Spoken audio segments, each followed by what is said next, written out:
I'm here now with Simon King at his stand in the outdoor show, Wildlife Whisperer. So, hello. What's it all about? Wildlife Whisperer is an initiative, it's a web-based initiative, so it's a website, to try and encourage people to get the most out of the natural world in a responsible fashion. And what that means is just about anything to do with the natural world. It could be the birds in your garden, it could be pond life in your garden, it could be the park in your neighbourhood, or it could be far-flung corners of the British Isles and beyond. But going back to the core value, it is very much to encourage people to get in touch, or back in touch if they've lost it, with the natural world.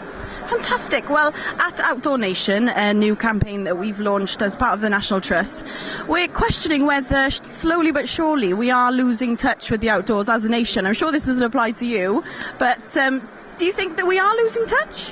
I feel very strongly about this because I believe that there's at least one, if not two generations of people already who have what in the States has been described as nature deficit. And that effectively means that though never before have so many people been concerned about environmental issues, and that's certainly the case, most of those people, or many of them, really have no connection with the natural world in a real and tangible way. And what does that mean? That means kids going out and playing and scuffing their knees and climbing trees, partly because of the litigious society we live in, which I think is a travesty. I think it's a real desperate shame that now trees are cut down in urban and suburban areas because they, inverted commas, pose a threat to safety. Excuse me. Trees are part of our world, part of our life, and I would say ignore it all. I'll stick my neck out, get up trees, get kids climbing trees. Sure, sooner or later someone's going to fall out. I'm sorry, it happens. I did. And yes, it hurt, and you don't half learn how to hold on. That's just one metaphor for what I think is the adventure of being in touch with the natural world. Now, will you be doing anything with children as part of this campaign, the website?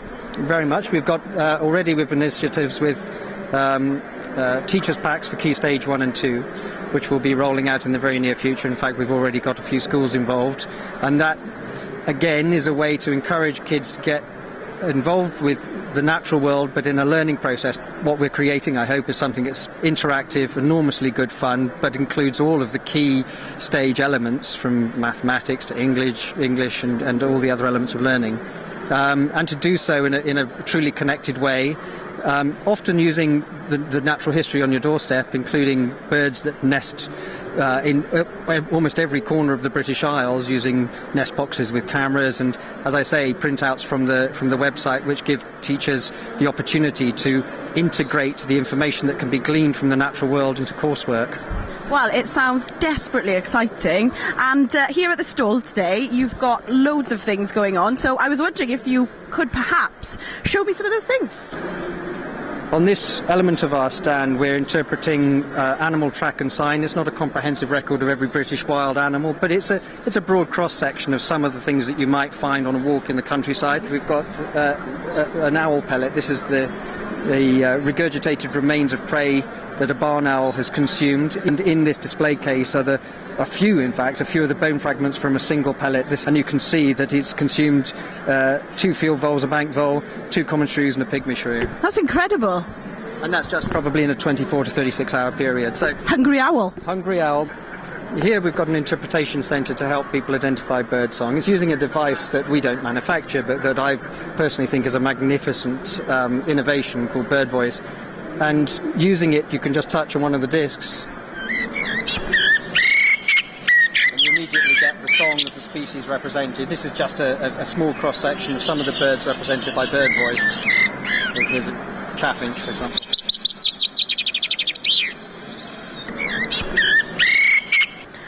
I've heard that you're quite the master at mimicking birds. Is that true? I don't know. You'd have to ask the birds. I'll make sure that I do that after this interview. So I'm quite curious. I really would like to learn one. So which one do you think would be the easiest one for me to learn? Considering I have to hold the microphone as well. Okay, the easiest one for you to... Okay, let's see how good you are at a cuckoo. Okay. Well, let's hear yours first. Cuckoo, cuckoo, cuckoo. Let's hear yours then. Okay, talk me through that then. How? Just use the falsetto part of your voice. But something lifted. There you are. Harder. Harder. No, not hoop. You have to practice. Thank you so much for the interview and good luck with the new project. It's incredible. Thank you. It's a Thank you pleasure. very much.